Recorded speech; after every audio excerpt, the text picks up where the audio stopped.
if we hold on to the confidence and the pride that our hope gives us, hope being the key word. So thinking about that, about building and houses and being Jesus' house, I was drawn to the sermon titled, Under Construction. And when you see that sign, under construction anywhere, it catches your attention. You know that something's going on at that site. Something that what didn't exist before is coming into being. Perhaps somebody's dream is coming true. Some pieces are coming together in a way they never have before. Well, if your life is anything like mine, you can admit, you can confess, you can own up to the fact that your life is under construction too. As a person, under construction in your relationship to people, under construction in your Christian faith. You're on your way to completion, but you're not there yet. That's our lifelong project, yours and mine. As with any construction project, sometimes we have to admit that things haven't worked out like we thought. You know, we make those plans and they seem so convincing, and then over time, it didn't happen. We went to the courthouse and bought those licenses with such confidence, and it didn't exactly pan out. Some building materials might have been faulty, and you didn't find out until too late. Your foundation even sometimes seems to be crumbling. Under construction, but not finished yet. Let me suggest some building materials which the text says are crucial.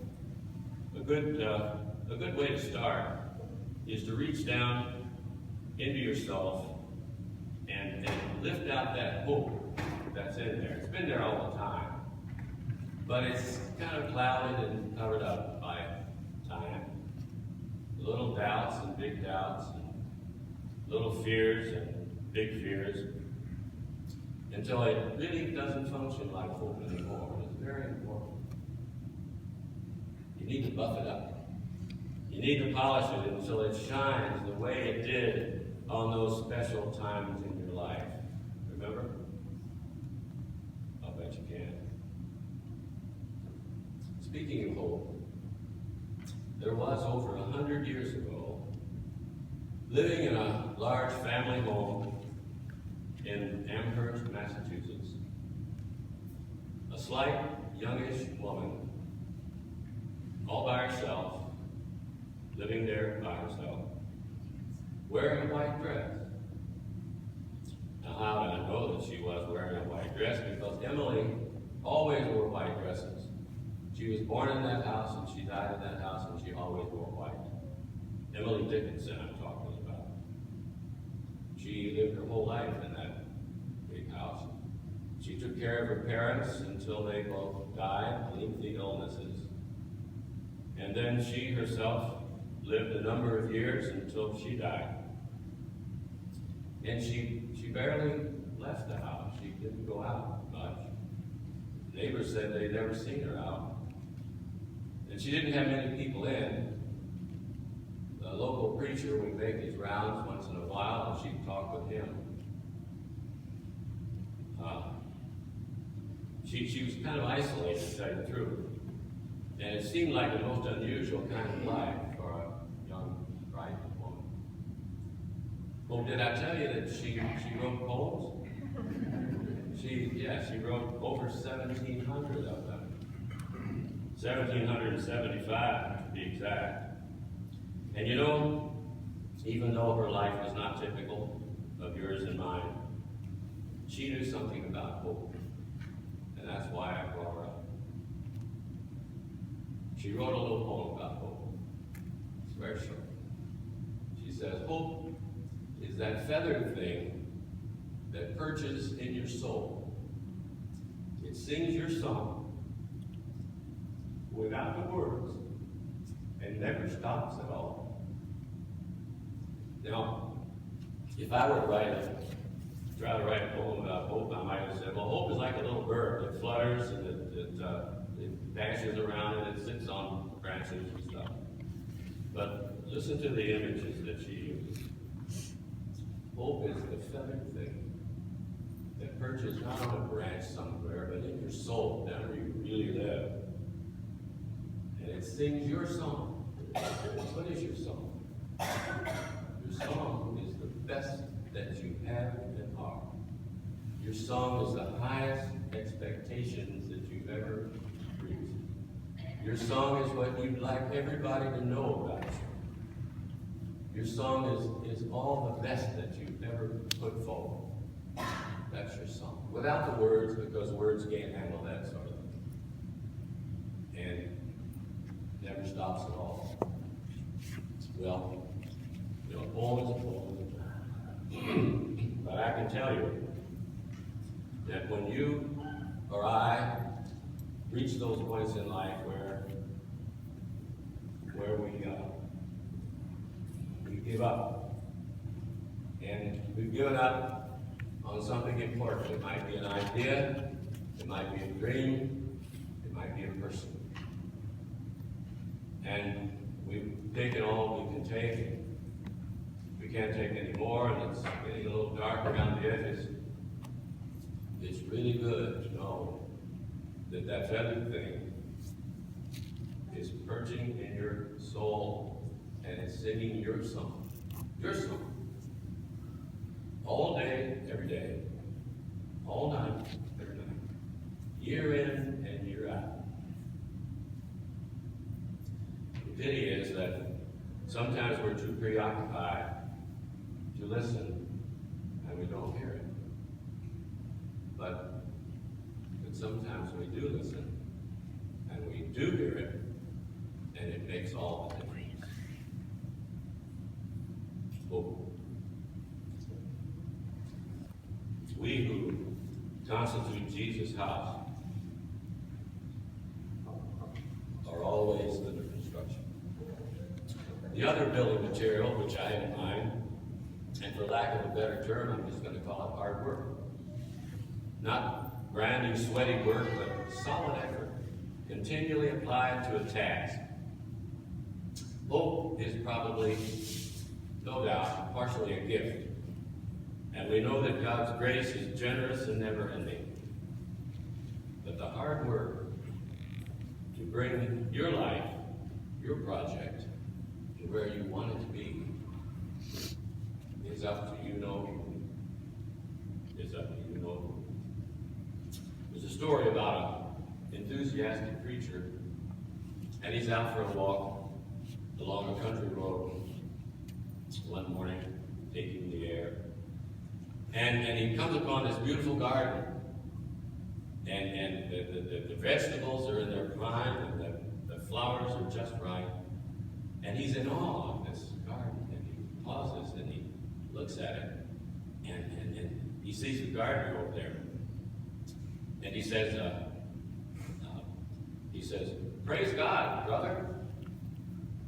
Preachers talk funny out on country roads sometimes. Praise God, brother. Isn't it wonderful what God has done for us? He's given us these vegetables for our sustenance, and He's given us these flowers that we can admire. Isn't it wonderful what He's done? And the old gardener looks up from his work, and he says, "Well, I'm sure you're right, preacher, but you should have seen this mess before I got here, and God had it all to Himself." Well, that old chestnut of a story makes clear that God, as the text has it, may have built everything, but if you expect your personal project to move ahead, some form of elbow grease from your personal elbows is going to have to be applied. Hope and hard work within a setting of love will take you to places you've only dreamed of. It'll allow you to be the kind of person that you'd like to be. When applied to your relationships, what it does is allow you to search out and sort out those things in your personality, those things in your nature that keep getting in the way of closeness to other people. It may take some study. They may not all be big things. Sometimes maybe you're quick to temper. Maybe you're not as, maybe you're impatient. Maybe you're not as generous as you could be. Maybe you just haven't learned to listen well. Whatever it is, it gets in the way of closeness. It chips away at intimacy with those you'd like to be close to, you'd like to be closer to. And you can do something about that, but it takes, you're the only one who can do it. I heard an older gentleman describing to his daughter what it was. She had asked him, how is it that you and Mother, this is his late wife, that you and Mother had this abiding love that lasted so long? And he thought a minute, and he stumbled around. He was no poet. He was no Emily Dickinson. But he wanted to answer the question. And he said, well, we tried to keep things from getting in the way of our love. And we didn't talk much about it. But as time went on, under the surface, it just seemed that our roots grew together. And we became one tree. That's all I said. Finally, when we apply hope and hard work to our Christian journey, we catch ourselves getting in the area of what the church has always called spiritual disciplines, and which we've always kind of shied away from because we don't like the word discipline. But you can do that. You can plan for yourself. Well, I wouldn't call it a self-improvement program exactly, but say a reading program in the New Testament, or in selected novels, or in self-help literature, but it's regular and on a consistent basis. It's a disciplined growth. That's one possibility. Another could be that you find yourself with a deeper prayer life. Not with words so much, but you learn to be in an attitude of prayer. So that when you go about your business and you do whatever you do, you don't feel like you're alone anymore. And you feel like somebody has your back. You might find that your spiritual discipline is more along the lines of finding new ways to help people, to serve people. Things that you've never done before, you just didn't get around to, you didn't think you could, whatever. There are plenty of opportunities. It could be that, and this is important, that you begin to broaden your friendships and your relationships. You include people that you didn't include before for one reason or another. Maybe they're people of a different religion. You can associate with people of a different religion, for heaven's sake. You can associate with people who have different customs, different styles. Maybe they wear different kind of clothing than we do. Maybe they're of a different sexual orientation than we're used to. If we can bridge those gaps, if we can expand our friendships into those areas, it'll just make a world of difference. It's a big step. So that when you hear that feathered thing singing your song, and you've done the work to move your project forward, I think you'll be proud to say, I'm under construction.